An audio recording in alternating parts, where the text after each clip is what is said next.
Welcome to the On Your Side podcast. I am Gary Harper. And I'm Susan Campbell. Gary, it has been a couple weeks since we actually recorded a podcast, and I have to tell you a story. Oh, boy, dude. Since the last time we chatted, we had Thanksgiving, right? Yes. Can I tell you what happened on my Thanksgiving? Oh, my. I know. Tell. Get ready. So we're hosting Thanksgiving at my house. We have 17 people. All of my in-laws are at my house. And in the morning, we were like, all the little kiddos are here.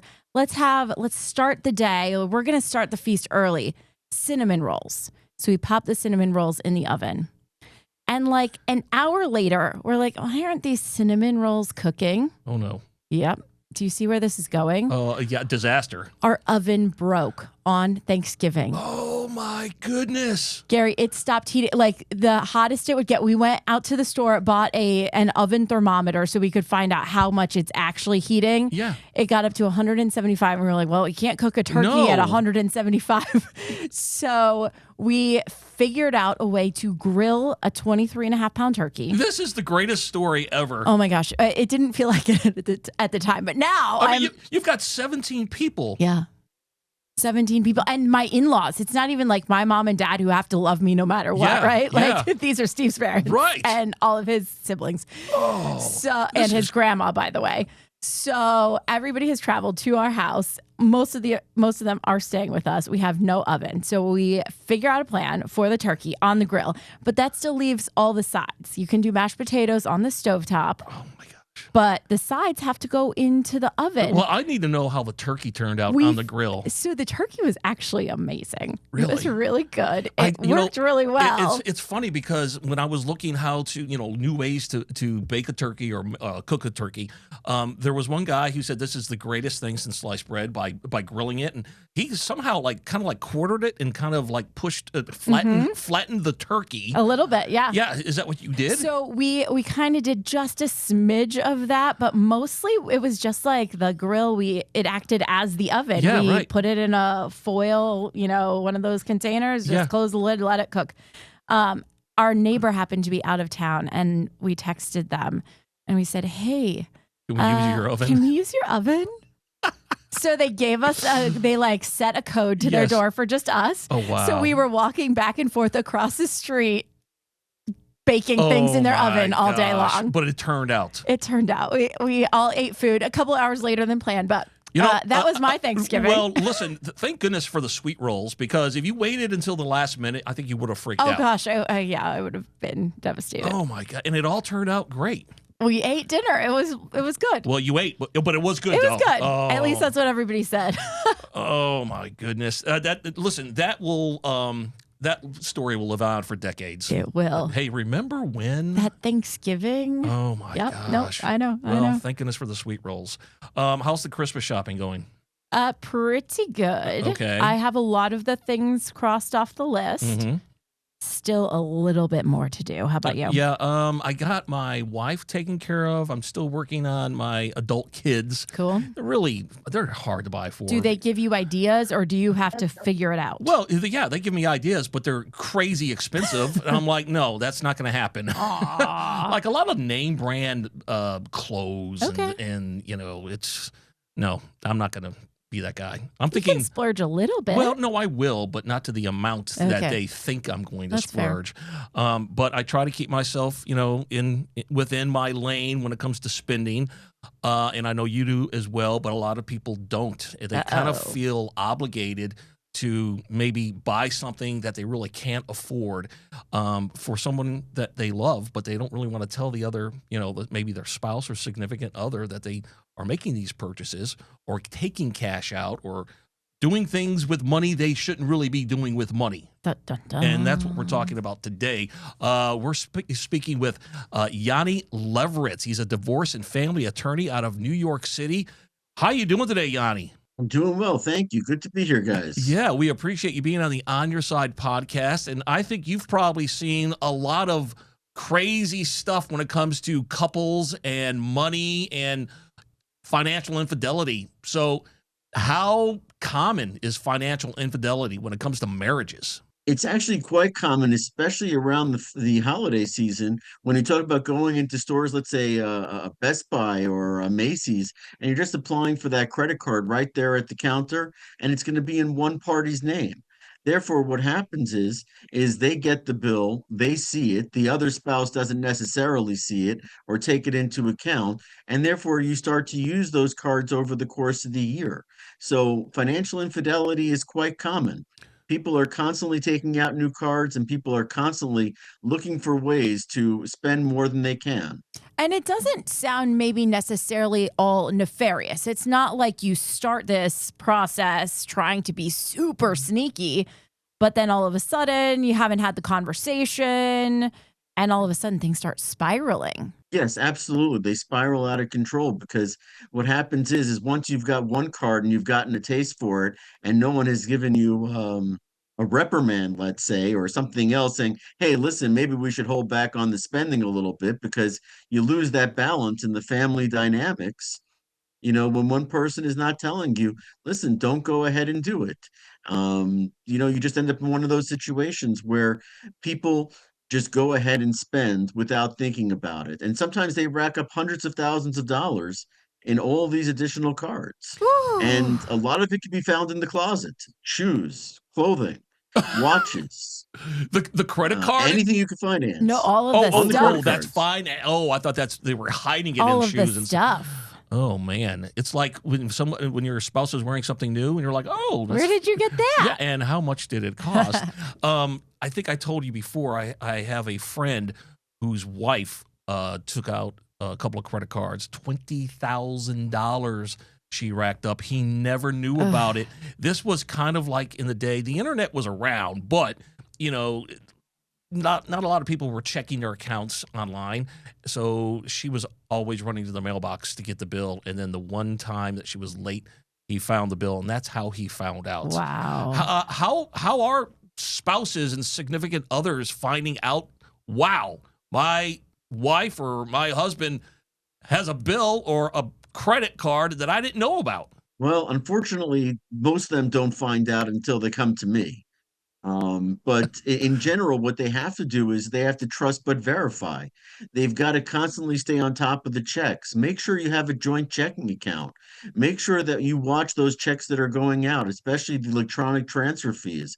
And when you see a card that doesn't make sense, question it because there could be a very large balance on it.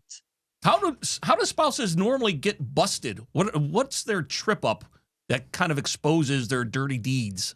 Oh, divorce. Oh, you mean they? Yeah, you get caught in the divorce action. To get caught in the actual marriage itself, Yes. you've got to be very careful because you're walking that very difficult balance of the person who's your partner and your friend who you're supposed to trust with everything. And you're saying to them, "Hey, where did you get that cashmere sweater from?" Or "Why all of a sudden do we have this nice new large LCD TV that you got from Best Buy that I don't see on the credit card?" Man. I'm sure you are a very lovely person, but we don't want to have to come see you. Help us avoid that. What do we actually need to do to have this open communication about money? And what are kind of the things that you would counsel somebody to do before it gets to a really bad place? The way to handle it before it gets to a really bad place is just staying on top of things. Bills typically come today by email. Have a shared email account. If you see someone is sneaking around in terms of passwords or they're sneaking around in terms of the home computer, you know something's up. But if you have the ability to have an open conversation with them about spending, you can go ahead and you can say to them, "Listen, I see that we have an issue here because I see that we're spending more than we can afford." But you have to trust but verify. So you have to verify exactly what they're doing with the money. And the way to do that is joint accounts, joint credit cards, and have a deal with them. Say, "Listen, you want to buy something that's very expensive? Let's finance it together. Let's not do things in separate names." So when you're standing by the counter, don't open up a new credit card for 10% off because that's just going to lead you to trouble.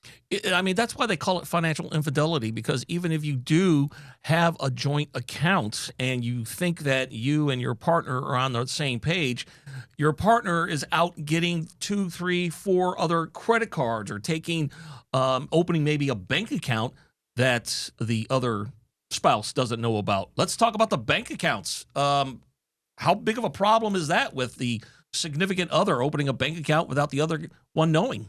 It's a significant problem because what happens is people siphon off cash, and you got to look for those cash transactions that are coming out of the joint account.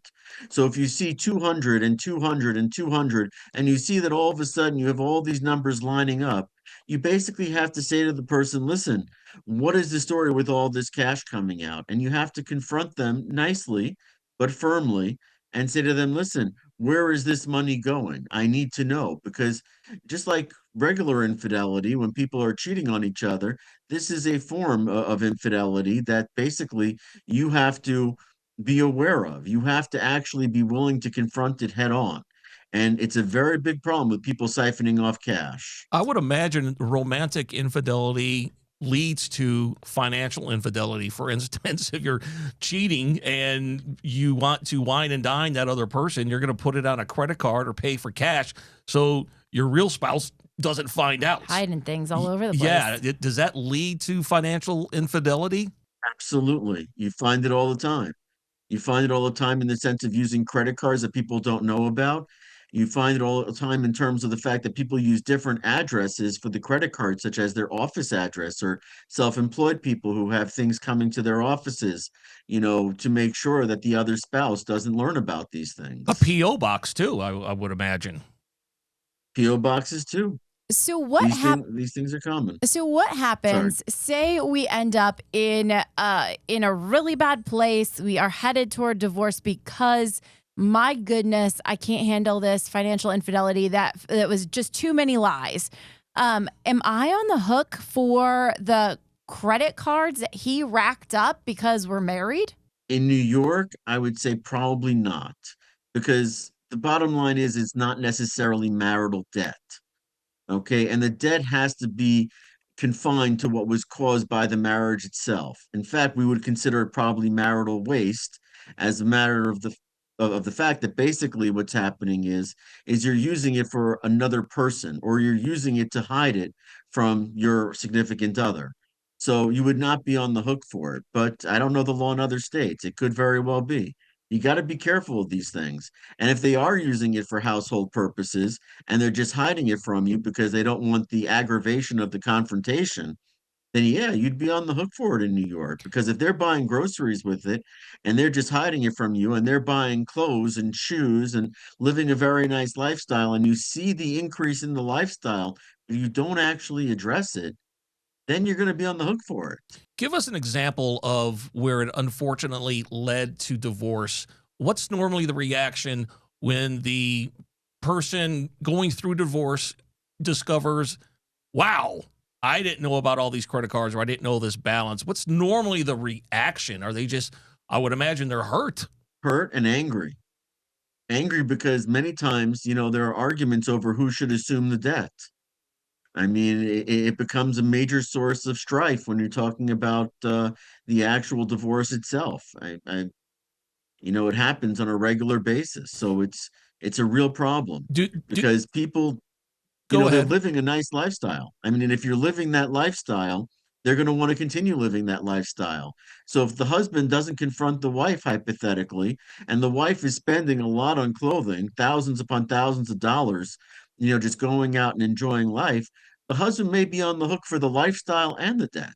Pricey. Dun, dun, dun. I know. So before somebody gets married, and maybe like, let's be a little less serious doom and gloom. Maybe the financial infidelity is somebody who is trying really hard to impress a new significant other. My goodness, I want to take him out. I want to wine him. I want to dine him. I want to do those fun things to make me seem like I've got my stuff together, right? Is that something that can lead somewhere else in the future? Is that a red flag in a dating relationship? Dating relationship. It's a very interesting question. I mean, I would say you should talk about debt before you get married and ask them, can you really afford to live this way? Because otherwise you're going to get duped into a marriage based on fraud. Where people are saying, wow, they drive a nice BMW, they live in a very nice home, and no one's telling you they got $125,000 in credit card debt from whining and dining every possible significant other they've come across. I can say that I've been happily married for 30 years. However,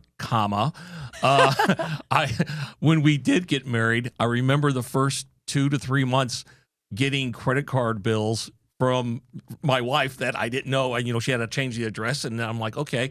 When it got to the third credit card statement, I'm like, how many credit cards What are we talking about here? How many credit cards do you have? And she didn't really know. So she got her wallet out and I got my scissors out. I went snip, snip, snip, snip. And I'm like, you know what? We're going to start paying this down now and no more spending. But you didn't have that conversation before you walked down the aisle. I did not. Yeah, I mean, so this is a great example, I think, for other people out there. Before you tie the knot, talk about money, find out how much they owe. Do they have loans? I mean, they may have a school loan with $40,000 that you don't even know about because you think mom and dad is paying for their college. But anyway, it's a great conversation to have, and if they don't want to talk about it, then that should be a red flag. Yanni, thank you so much for being on the On Your Side podcast. If people want to find out maybe more about you or your attorney firm, do you have any websites or any social media out there?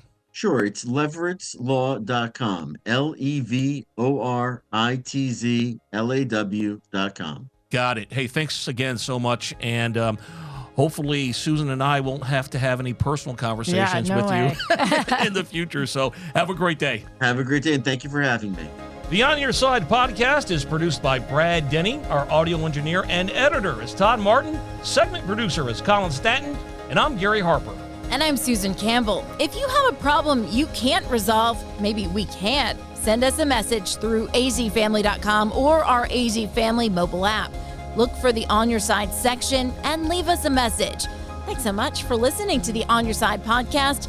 And if you like it, leave us a review. We'll see you next week. On Your Side is on Good Morning Arizona every weekday morning at 6:45 and 7 o'clock. And every weekday evening on Good Evening Arizona at 4 and 5 o'clock. You can also catch it on Arizona's Family News at 9 on 3TV every weeknight.